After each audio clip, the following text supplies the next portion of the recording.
Sa famille était si pauvre. C'est là qu'Andrew a commencé sa véritable ascension. Il croyait que l'homme ne vit pas que de pain, mais son courage ne consistait pas seulement à gagner de l'argent.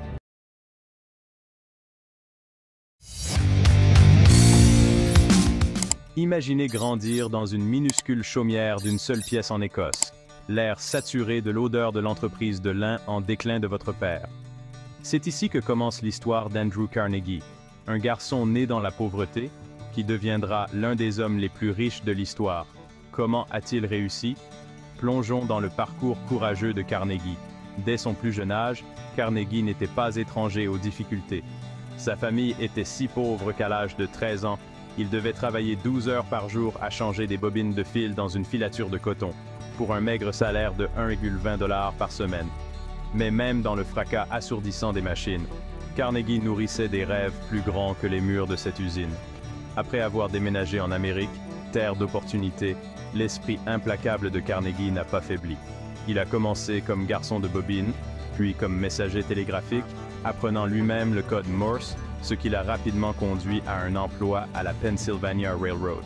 C'est là qu'Andrew a commencé sa véritable ascension, s'initiant aux investissements et à la puissance des industries en expansion.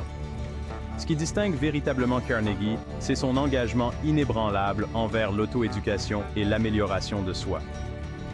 Les nuits passées à lire dans une bibliothèque gratuite pour les jeunes travailleurs ont jeté les bases des connaissances que la richesse a ensuite renforcées.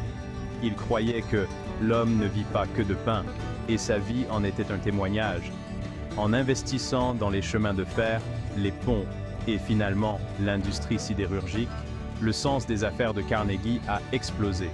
Mais son courage ne consistait pas seulement à gagner de l'argent, il s'agissait de sa vision d'un avenir meilleur. Il a dit la phrase célèbre « Celui qui meurt riche, meurt déshonoré ». Il s'est engagé à utiliser sa fortune pour le bien d'autrui en finançant des bibliothèques, des écoles et des universités dans le monde entier. Alors, que pouvons-nous apprendre de l'histoire de Carnegie? C'est que le courage n'est pas seulement l'absence de peur, c'est la détermination à agir malgré elle.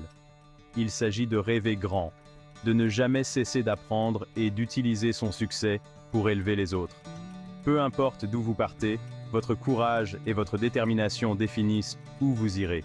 Comme Carnegie, vous avez le pouvoir de transformer les défis en tremplin vers le succès. Alors, rêvez grand, agissez avec audace, et n'oubliez jamais que chaque jour est une nouvelle occasion de créer la vie que vous voulez. Rappelez-vous qu'il ne s'agit pas seulement d'atteindre la richesse ou le succès, il s'agit de ce que vous en faites. Laissez le courage de Carnegie vous inspirer non seulement à viser les étoiles, mais aussi à utiliser vos étoiles pour éclairer le monde. Merci de votre attention. Si cette histoire vous a inspiré, n'oubliez pas d'aimer, de vous abonner et de partager cette vidéo. Restez courageux et continuez à avancer. Votre plus grand chapitre est encore à écrire.